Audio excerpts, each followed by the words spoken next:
Shalom, perkenalkan nama saya Raderick Utasoid. Saya Angel Elaransa Munte.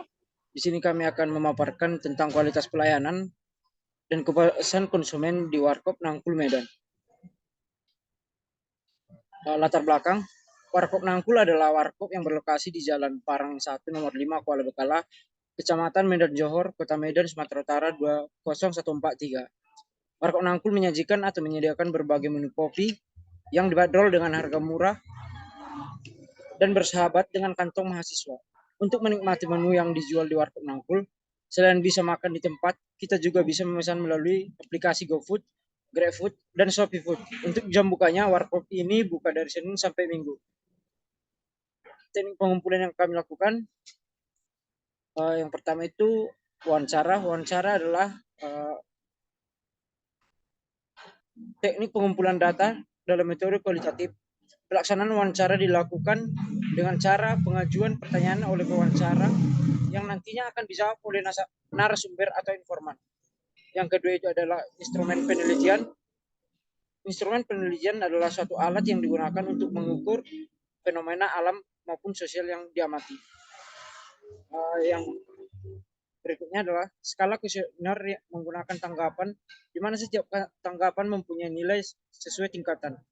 Skala yang digunakan terdiri dari 5, yaitu yang pertama ada sangat setuju atau ST, kemudian ada setuju atau S, ketiga ada kurang setuju atau KS, keempat ada tidak setuju atau TS, yang kelima sangat tidak setuju atau STS.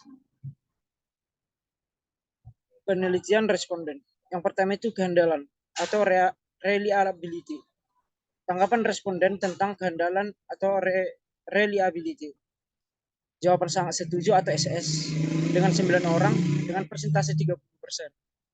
Kemudian setuju atau S 16 orang dengan persentase 53%. Kurang setuju atau KS 5 orang atau persentase 17%. Berikutnya akan dilanjutkan oleh teman saya. Jaminan atau asuransi. Tanggapan responden tentang jaminan atau asuransi. SS sangat setuju, frekuensi 8 persentase 80%, setuju atau S, frekuensi 1 orang, presentasi 10%. Kurang setuju atau KS, frekuensi 1 orang, persentase 10%. Berwujud atau tangible. Tanggapan responden tentang berwujud atau tangible. Sangat setuju atau SS, frekuensi 13 orang, persentase 22%. Setuju atau S, 32 orang, persentase 53%. Kurang setuju 13 orang, persentase 22%. Tidak setuju atau TS 2 orang, persentase 3%.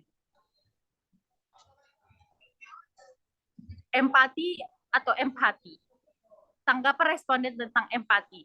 Sangat setuju atau SS, frekuensi 12 orang, persentase 40%.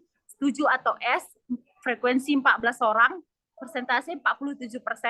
Kurang setuju atau KS, frekuensi 3 orang.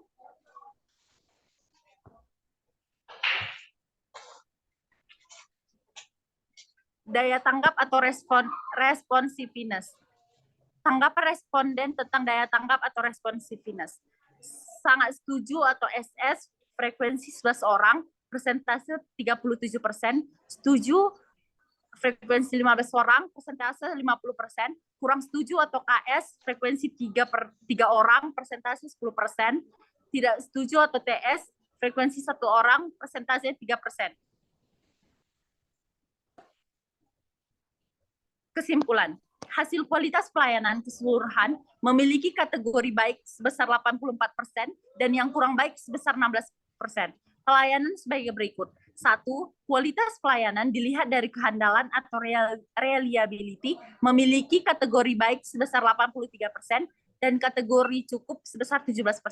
Yang kedua, kualitas pelayanan dilihat dari jaminan atau asuransi memiliki kategori baik sebesar 90% dan kategori cukup sebesar 10%.